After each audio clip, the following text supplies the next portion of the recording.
Love is not always lost through dramatic arguments or slammed doors. Often it fades without a sound. It leaves quietly without warning, and before you realize it, something has changed. You look at the same face, hear the same voice, but the warmth is missing.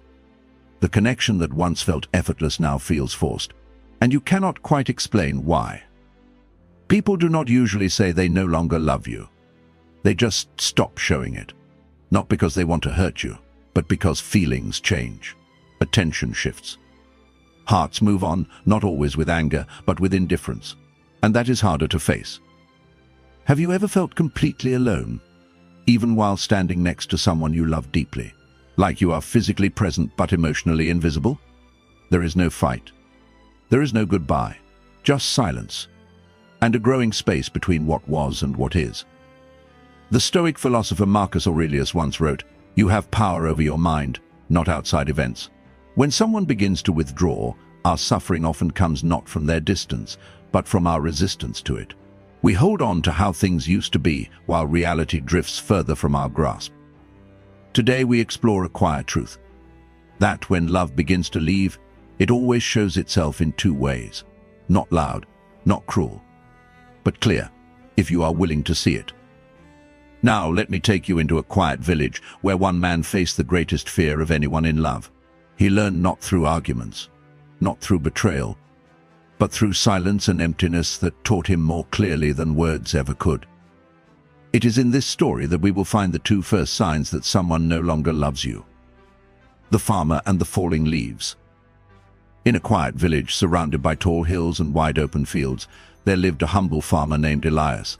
He was a man of simple pleasures. He rose with the sun, worked the land with care, and returned home each evening to the one person who made all his labor feel worthwhile. Her name was Liana. His wife, his love, his home. Their life was not perfect, but it was theirs. Shared glances over dinner, quiet laughter in the garden, soft whispers before sleep. Years passed, and though time aged their faces, Elias believed their hearts remained the same. Until one autumn, something changed. It was not a single moment. No argument. No betrayal. Just a subtle quiet. A colder gaze. A shorter response. He began to notice that Liana no longer waited for him by the door. Meals were prepared but left on the table without a word. She no longer asked about his day, nor did she share much about hers. At first, Elias thought she was tired. The season was changing after all. Maybe it was just a passing mood. But as the weeks went on, the distance grew. Her eyes wandered elsewhere, and her mind seemed occupied by thoughts she no longer shared. He tried to bring back the warmth. He brought home her favorite bread from the town market. He tended the garden with extra care. He even read aloud the poem she once loved. But her smiles were no longer real. They were polite, distant, as if she was watching a stranger act out the role of a husband she no longer recognized. Elias felt lost. He spoke to no one about it. Not the neighbors. Not his brother in the nearby village. Instead, he packed a small bag one morning and walked toward the forest. It was said that deep beyond the woods, in a clearing where the sun never fully reached, there lived an old man known only as the Watcher. The Watcher was not a sage by title, nor a priest by duty. He was a man who had once loved, once lost, and chose to live alone where the world moved slowly. Those who visited him came not for answers, but for perspective. Elias found the Watcher sitting on a wooden bench outside a small cottage, watching leaves fall from the trees. The man said nothing at first, only motioned for Elias to sit beside him. For a long while they sat in silence, eyes following the slow dance of autumn leaves spiraling to the ground. Finally, Elias spoke. "I think she no longer loves me, but I cannot prove it. She is still there. But it feels like I am alone." The Watcher nodded slowly. When the wind changes, the leaves fall. They do not ask permission. They do not explain themselves. They simply know the season has ended. Elias looked down. "So what do I do? How can I know for certain?" The Watcher picked up a brittle leaf from the bench and held it up. Love does not leave with loud footsteps. It leaves in silence. It fades like the green of a leaf. First the edges, then the color, and finally it breaks away. There are always signs, but they are not shouted. They are whispered. He stood and walked toward a tall tree at the edge of the clearing. This tree has stood here for longer than I have been alive. Each year it lets go of what no longer serves it, not with anger, not with sorrow, but with wisdom. Elias followed him, eyes on the branches swaying above. You want to know if love has left you? Then listen. Do not force her to speak. Do not demand clarity from someone who is unsure of their own heart. Just watch. The signs will come. And when they do, the watcher turned and placed the leaf in Elias's palm. You will not need to ask. You will already know. In that quiet clearing, surrounded by trees shedding what they no longer needed, Elias understood something he had never wanted to believe. That love, like all things in nature, has its seasons. And when someone begins to fall away from you, the world will not scream. It will whisper, through silence, through small absences, through cold mornings that once were warm. What remains is not the fight to keep love, but the strength to witness its change. And in the falling of those first leaves, two signs always appear. Always. First sign, they no longer share their inner world with you. The days after Elias returned to the village were quiet. Liana was there, as she had always been. She cooked. She cleaned. She asked about the crops. But something essential had gone missing. And now that Elias had been taught to listen, he could hear it clearly. It was the silence between the words. The lack of depth. The conversations that used to meander through thoughts and dreams were now short and efficient. Functional. Safe. She spoke like someone who had something to hide, not in secrecy but in absence. She simply stopped letting him in. Elias remembered when they used to sit by the fire and speak for hours. About their fears. About hopes. About meaningless little things that somehow made them feel closer. Now she answered questions with a nod. She told him what he needed to know, and nothing more. It was not hostility. It was retreat. One evening, Elias tried to bring back what once was. He asked her what had made her smile that day. She looked confused, then replied that nothing in particular had. The moment passed. The room felt colder. It was like knocking on a door that used to be open and finding it locked with no explanation. When someone stops sharing their inner world with you, it is not always because they have something to hide. Often, it is because they no longer feel the need to bring you into their thoughts. The connection that once flowed both ways becomes one-sided. You keep reaching in, but nothing comes back. It is not loud. It is not cruel. But it is unmistakable. The watcher had spoken of this. He called it the closing of the gate. He told Elias that every person carries a garden inside them, a place of memories, emotions, and dreams. To love someone is to be invited into that garden, to walk its paths, to care for its beauty. And when that person begins to withdraw love, the first thing they do is close the gate. Not with anger, not with final words, but slowly, silently. The gate closes when they stop telling you about their day, when they leave out details they once rushed to share, when they no longer ask your opinion, not because they are hiding something, but because your thoughts no longer feel essential to their own. Elias saw it now. He saw that she had retreated behind walls that used to be transparent. She still smiled at him, still offered him tea, but her thoughts were somewhere else. Her joys and frustrations, her small discoveries and private sorrows were no longer brought to him. And that, more than anything, told him what he needed to know. The Stoic philosopher Epictetus once said, "We have 2 ears and 1 mouth so that we can listen twice as much as we speak." But what happens when there is nothing left to hear? What happens when the person you love no longer gives you anything to listen to? The answer is difficult but simple. You accept it. In Stoic thought, suffering comes not from the event, but from our judgment of it. When someone stops sharing with you, the pain does not come from the silence itself. It comes from your expectation that they should speak, that they must continue to let you in. The truth is, we cannot own another person's inner world. We are guests there always. And when the invitation is withdrawn, the wise thing to do is not to break down the door. It is to bow and walk away with dignity. Elias began to speak less, not out of spite, but out of understanding.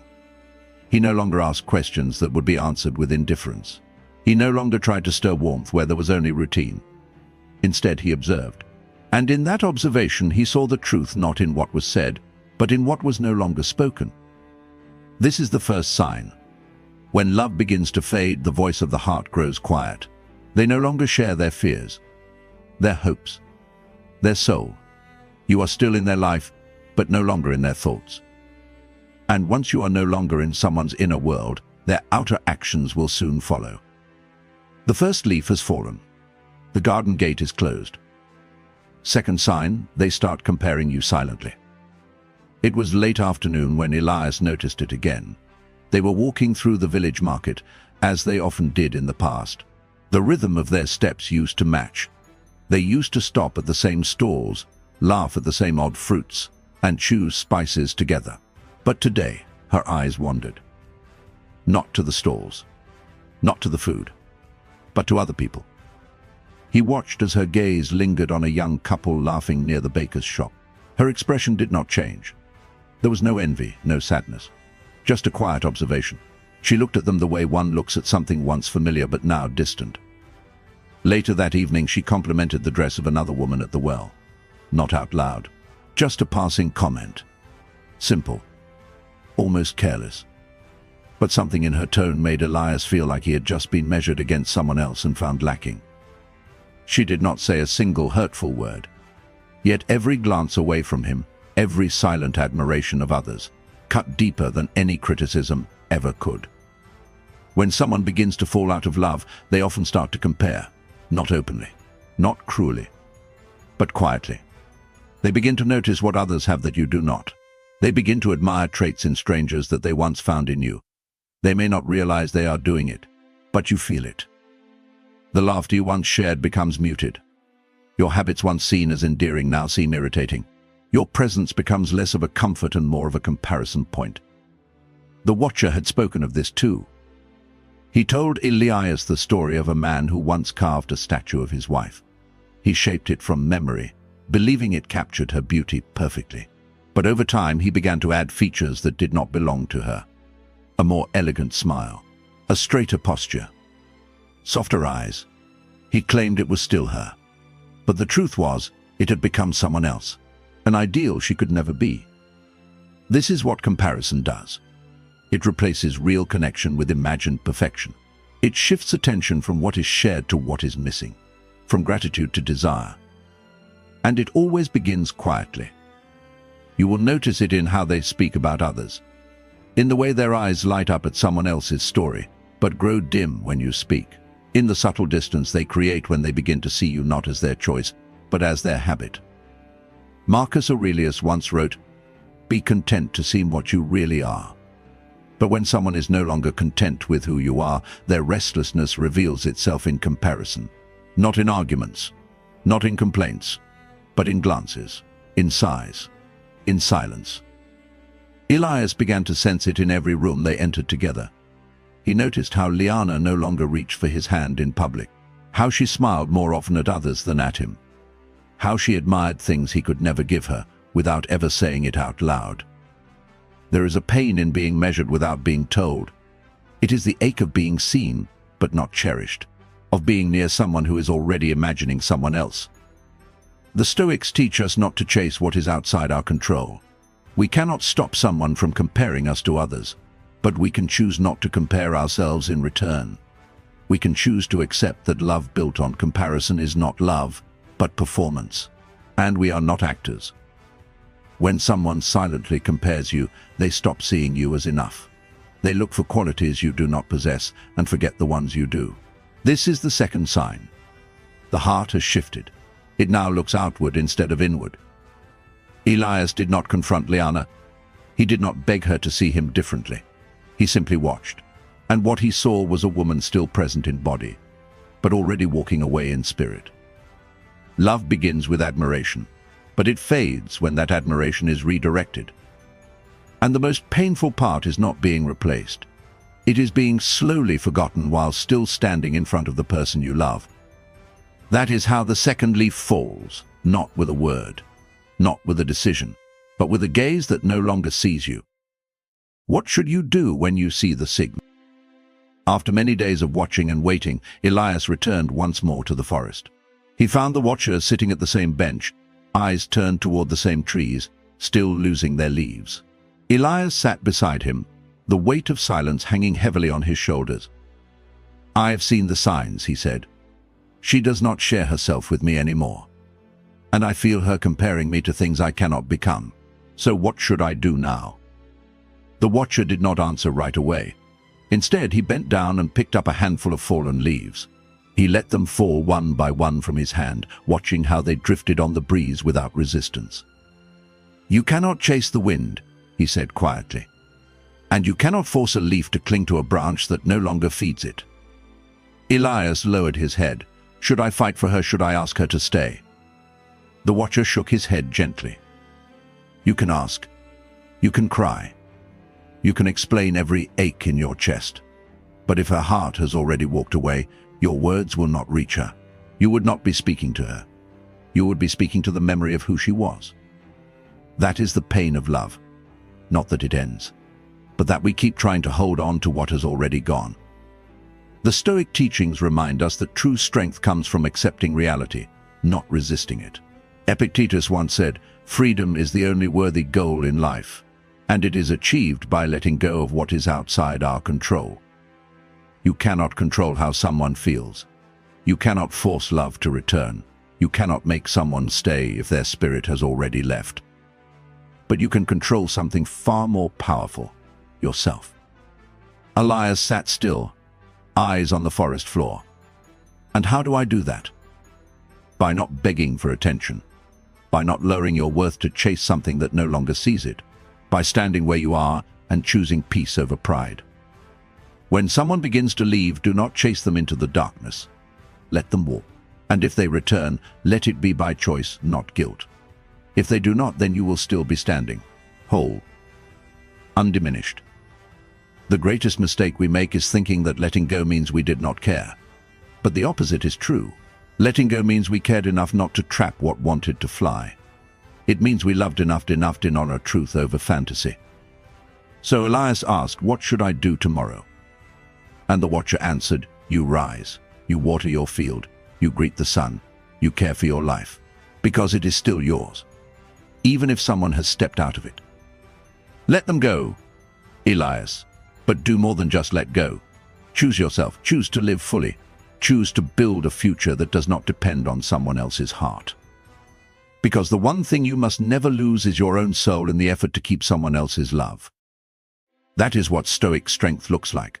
Not coldness, not distance, but courage. The courage to stay grounded when everything around you is drifting away. The courage to keep walking even when the path beside you is empty. The strength in walking alone. Elias did not return home with anger. He did not demand answers. He did not break the silence with accusations. He simply began to live differently. He still rose early. He still worked his fields. But there was a new stillness in him, a calm that came not from certainty but from release. He no longer waited for her to return to him with warmth. He no longer searched her face for signs of the love he once knew. He accepted what was. And in that acceptance, something shifted. One morning he stood at the edge of his land, looking over the rows of crops. The season was changing again. The air was colder, the trees barer, and yet the land was still alive. So was he. He looked into the distance and saw his own reflection in the window of their home, not as a man who had been left behind, but as a man who had chosen not to lose himself. Love does not always end. Sometimes it changes form. Sometimes it becomes a memory. Sometimes it becomes a lesson. But it always leaves us different. The Stoics taught that we do not own anything in this life. Not possessions. Not people. Not even the feelings we hope will last forever. What we have is the moment. The ability to respond with reason. The strength to let go with grace. Elias learned that letting go was not weakness. It was the highest form of strength. It was trust in life. Trust in himself. Trust that whatever left him did not define him. And in that quiet, he found something greater than closure. He found peace. He walked away. Not in sorrow, not in defeat, but in truth. Now I ask you, have you ever seen these signs in your own relationships? Have you felt the quiet withdrawal of someone who once invited you into their inner world? Have you sensed the silent comparisons that told you your love was no longer enough? If you have, you are not alone. We have all stood in that quiet place, wondering if we should fight or surrender, wondering if letting go makes us weak or wise. So I invite you to share your story. Take a moment now, reflect deeply and write down your experience. By sharing, you not only heal yourself but help others find their own strength to move forward. Tell us how you found the courage to let go, or perhaps how you struggle to hold on. Because wisdom is not simply hearing words. It is living them. It is sharing what we have learned so others may walk their path with strength and clarity. Remember, love is never owned. It is lived. And sometimes it is honored most deeply by letting go.